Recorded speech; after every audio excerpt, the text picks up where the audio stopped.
Hey, I'm Matthew Grooms, and I'm here with my Thunder Dragon deck profile from YCS Niagara.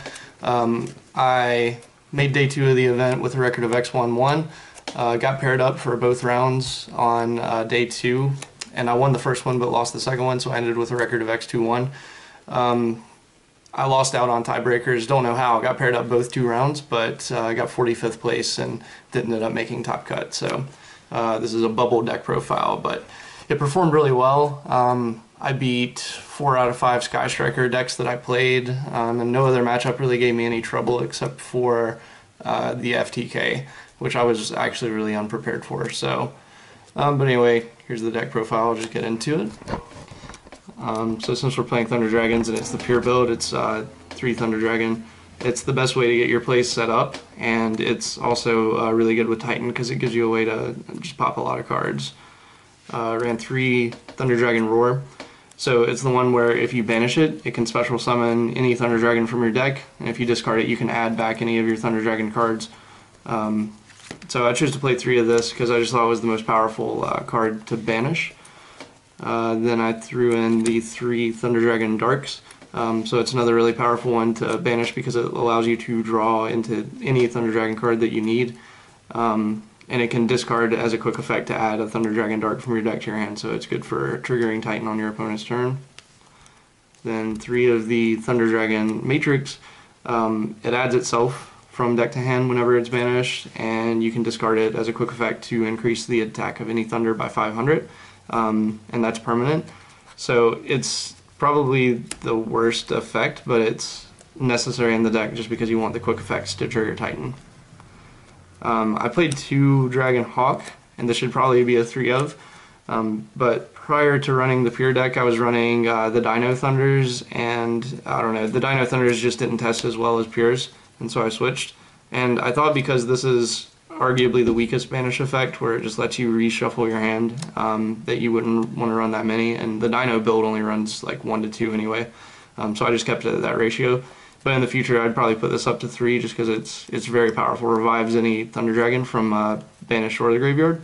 And with as many cards that I play in this deck to just dump Thunder monsters, it would have been really great at 3. But with Roar, you can kind of add it back whenever you need it. So it's not like I lost any games because I didn't run 3, but it definitely should be a 3 of.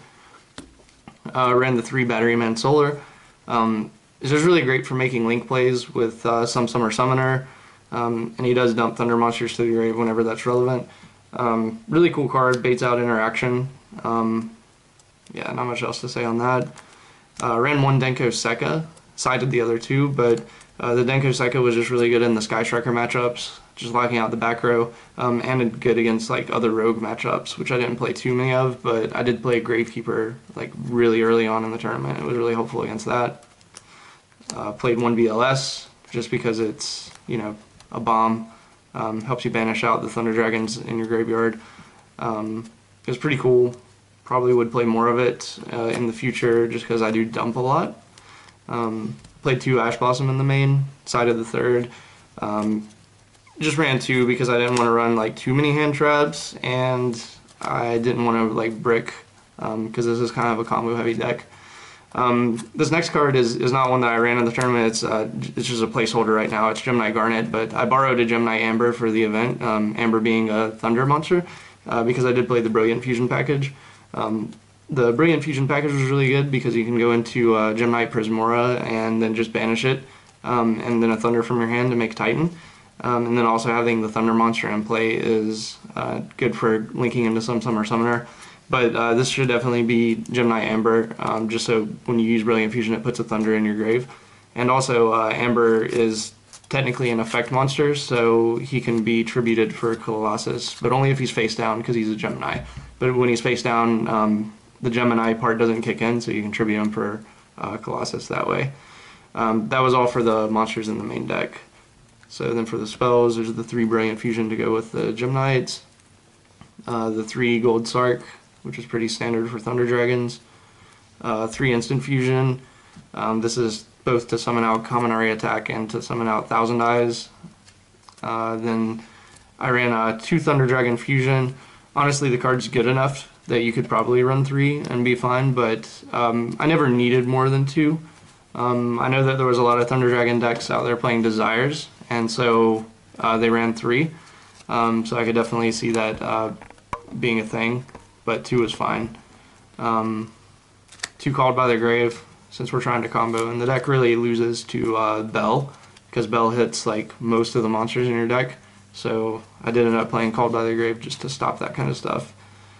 Monster Reborn, which is like kind of a mediocre card in the deck because you don't get to revive the fusion monsters with it. But sometimes it does help if you need to like revive a particular Thunder Dragon and then get it to grave to get its effect.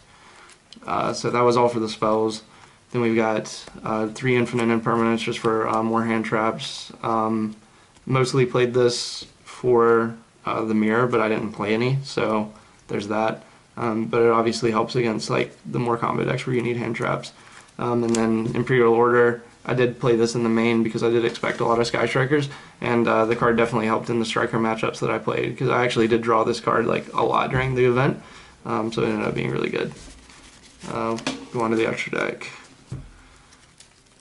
So for the extra deck, we're playing 3 of the Colossus, which is the mistake of the deck.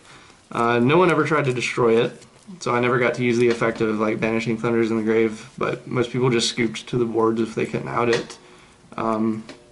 Only played 2 Titan.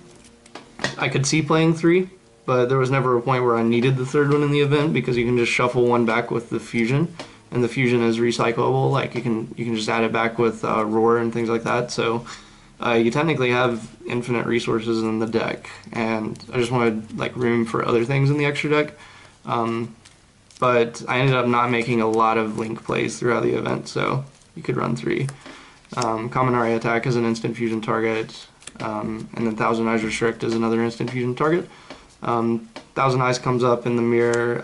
It comes up against Striker for not triggering Ray when you destroy their monster.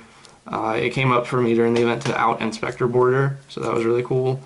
The other fusion that I played, which is not in the extra deck, because like I said I had to borrow it, is the Gem Knight Prismora, because it's a Thunder monster. That was the only relevant reason you run Prismora. As for links, I ran a Borreload and a Boral Sword. I wanted access to Boral Sword just in case the option to OTK came up, and I wanted access to Borreload for stealing Thunder Dragons in the mirror, but neither of these cards ever came up. So Summon Sorceress, just because there are combos with the card, but honestly I didn't make Summon Sorceress a lot during the event, because anytime I could, it just felt greedy. Because you go into this and you, like, a lot of the times you're making your fusions and you're not open to hand traps, but then when you make Sorceress, you're suddenly open to like Ogre and like Ash and Gamma and just like everything, and then you don't end on like more than 1 fusion a lot of the times. So some of Sorceress just felt really greedy. I may have made it once or twice the event, but most of the time, you know, you can make your big board without it. The 1 Unicorn also never came up, but could have come up in the mirror. Like I wouldn't cut it, but 1 Summer Summoner, probably should have been 2 of this. I think that there were games that maybe would have been easier with 2, but it wasn't a big deal. I ran 1 Lanfarinkus just because sometimes you go into Thousand Eyes Restrict and Link Rebo plays, just because you know, you have to start your play that way, and you can't make some Summer Summoner with the Link Rebo or the Restrict. So I ran Lanfarinkus, and it did come up, so I wouldn't cut this either. But then the Link Rebo just for the Thousand Eyes Restrict, and sometimes you need that with Matrix. As for the side deck, for things like Altergeist and Draco, and you know, in case people sided in Dimensional Barrier, I played the 3 of Red Reboot. The only time I actually drew this card was when I was about to go into time, and so I didn't get to play it. I played a Gold Sark and my opponent flipped Imperial Order, and I had Red Reboot in hand and decided not to play it because I was afraid we were going to go into time. And then sure enough, during my main phase, before I could set up a board to attack with, they called time, and that match ended in a draw. So played 3 Evenly Matched. This card was okay. I probably wouldn't play it again though. I kept it in just in case there were decks like Altergeist that I just really wanted to blow out their field, but it could probably be something else because this card just underperformed all weekend. Played the Dino Wrestler Pankratops. This was there just to out like floodgates and things that I thought I couldn't play around. Like my main fear was Imperial Order. Sorry, not Imperial Order, but Imperial Iron Walls. But no one played that against me either, so this card really didn't come up either.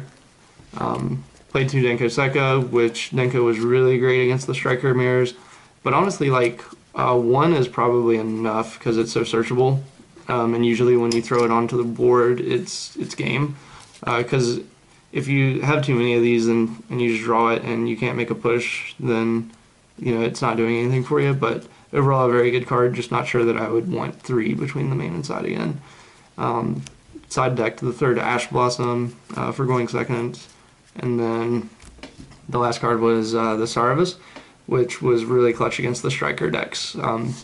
Because a lot of them were siding Mind Control because they do that anyway.